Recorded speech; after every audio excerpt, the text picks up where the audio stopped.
வணக்கம். இன்னைக்கு வாமனாவில் விஜய் பிரபாகரனை தோற்கடித்த கேகேஎஸ்எஸ்ஆர் என்ற சாத்தூர் ராமச்சந்திரன் அப்படின்ற தலைப்பில் தான் இந்த காணொளியில் பார்க்க போகிறோம்.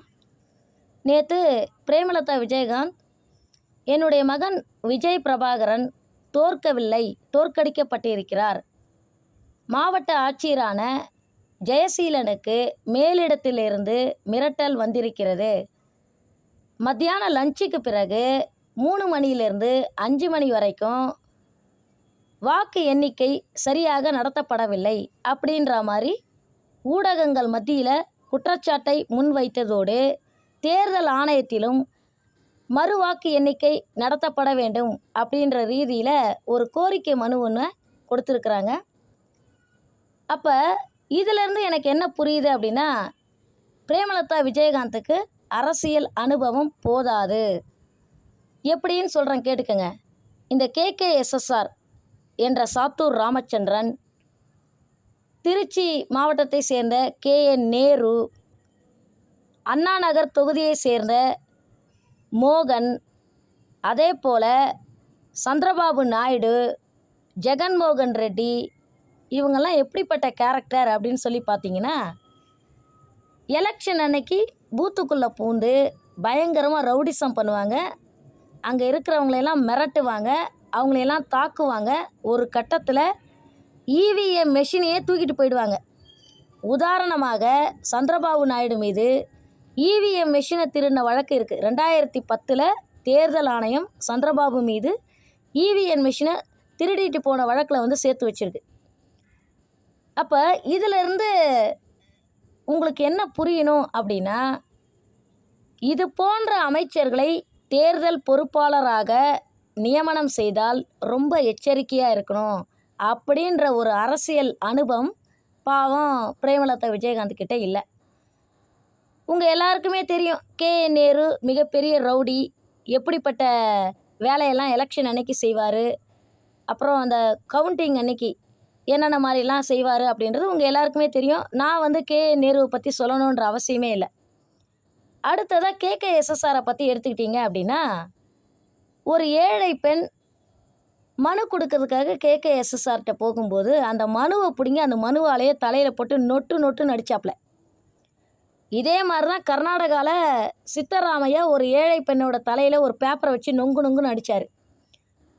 அடுத்ததாக அண்ணாநகர் எம்எல்ஏ மோகனை எடுத்துக்கிட்டிங்க அப்படின்னா, அவரும் அப்படிப்பட்ட கேரக்டர் தான். அவருடைய ஆளுங்கள்லாம் பார்த்தீங்கன்னா, அண்ணாநகர் எம்எல்ஏ மோகனாவது உங்ககிட்ட நீங்கள் ஃபோன் போட்டிங்க அல்லது நேரில் போய் பார்த்தீங்க அப்படின்னா நல்லா அன்பாக பேசுவார். ஆனால் அவரோட ஆளுங்கள்லாம் பயங்கரமான ரவுடி பயலுக அப்படின்றத நீங்கள் எதில் தெரிஞ்சுக்கலான்னா, இந்த ரவுண்டானா, அதாவது அண்ணாநகர் டவரில் தற்போதைய மாநகராட்சி ஆணையராக இருக்கக்கூடிய ராதாகிருஷ்ணனுக்கே குண்டர்களால் மிரட்டல் வந்தது ஞாபகம் இருக்குதா உங்களுக்கு?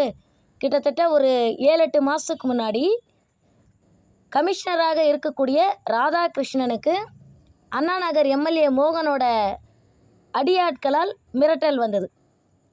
இவங்கெல்லாம் எலெக்ஷன் அன்னைக்கு பார்த்தீங்கன்னா அரக்கர்கள் மாதிரி செயல்படுவாங்க. பூத்துக்குள்ளே பூந்து அங்கே இருக்கிற மெஷினையெல்லாம் உடைப்பாங்க, மெஷினை திருடுவாங்க. அடுத்ததாக பார்த்தீங்கன்னா எல்லாருக்கும், அதாவது குறிப்பாக ஏழை மக்களுக்கு அன்னைக்கு மட்டும் பிரியாணி பொட்டில் வாங்கி கொடுப்பாங்க. இந்த கோட்ரு பிரியாணி கலாச்சாரமே இந்த குரூப்பால் தான் வந்துச்சு.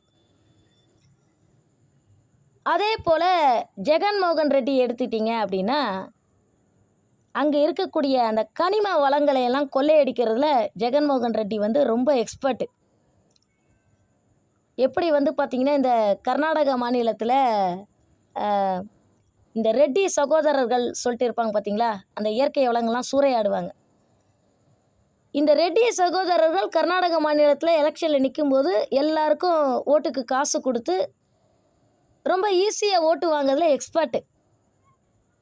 இந்த எலெக்ஷன் விஷயத்தை சந்திக்கிறதுல இந்த கேகேஎஸ்எஸ்ஆர், கேஎன் நேரு, அண்ணாநகர் எம்எல்ஏ மோகன், அதற்கு பிறகு கர்நாடக மாநிலத்தை சேர்ந்த ரெட்டி சகோதரர்கள், அதே போல் ஆந்திராவில் சந்திரபாபு நாயுடு, ஜெகன்மோகன் ரெட்டி, இவங்களாம் பார்த்திங்கன்னா ரொம்ப எக்ஸ்பர்ட்டாக இருப்பாங்க. அதே போல் சாத்தூர் ராமச்சந்திரனுக்கு வருவாய்த்துறை மட்டும் கொடுத்துருந்தா பரவாயில்ல, பேரிடர் துறை அமைச்சராகவும் அவர் இருக்கிறது தான் செம காமெடி. என்ன காரணத்துக்காக பேரிடர் ஏற்படுது அப்படின்னு சொல்லி பார்த்தீங்கன்னா, இயற்கை வளங்கள்லாம் கொள்ளையடிக்கிறதுனால தான் பேரிடரே ஏற்படுது. திருடன் கையிலேயே சாவியை கொடுக்குற மாதிரி அவர் கையிலேயே வந்து பார்த்திங்கன்னா பேரிடர் கொடுத்துருக்குறாங்க. ஏகப்பட்ட விஷயங்களை வந்து பார்த்திங்கன்னா கேகேஎஸ்எஸ்ஆர் பற்றி என்னால் பேச முடியும். சரி, இதையெல்லாம் அடக்கிறதுக்கு அதிமுக சார்பில் யாருமே இல்லையா?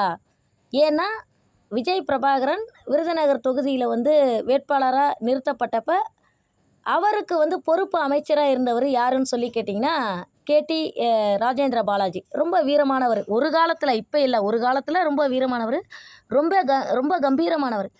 இவர் ஏன் அன்னைக்கு வந்து ரொம்ப சைலண்ட் ஆகிட்டார் அப்படின்னு சொல்லி பார்த்தீங்கன்னா 2021 வரைக்கும் கேடி ராஜேந்திர பாலாஜி ரொம்ப வீரமாக தாங்க இருந்தார். ஸ்டாலினை வந்து நேருக்கு நேராக வந்து சவாலுக்கு கூப்பிடுவார். ஏய், நீ ஆம்பளையாக இருந்தால் என் ஊருக்கு வா, நீ என்ன பெரிய மானாவா அப்படின்லாம் வந்து பேசக்கூடிய ஒரு நபர் அவர்.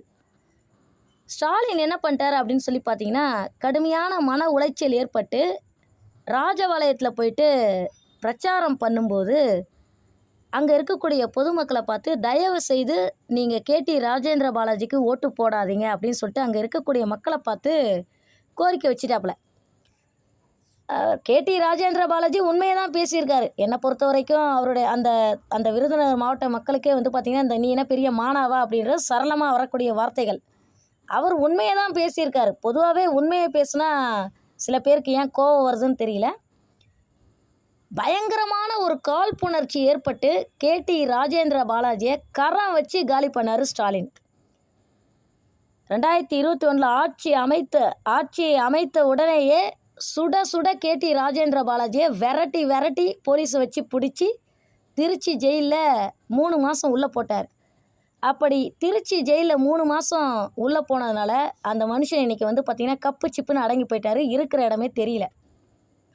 அதனால் கடைசியாக இந்த காணொலியில் என்ன கோரிக்கை வைக்கிறேன்னா, பிரேமலதா விஜயகாந்துக்கு மட்டும் அல்லாமல் மற்றவர்களுக்கும் என்னுடைய அன்பான வேண்டுகோள் என்ன அப்படின்னா, இனி வரும் காலத்தில் நீங்கள் தேர்தலை சந்திச்சிங்க அப்படின்னா அந்த தொகுதியில் கேகேஎஸ்எஸ்ஆர், நேரு, அண்ணாநகர் எம்எல்ஏ மோகன், அதற்கு பிறகு சித்தராமையா, அப்புறம் இந்த ரெட்டி சகோதரர்கள், சந்திரபாபு நாயுடு, ஜெகன்மோகன் ரெட்டி, இது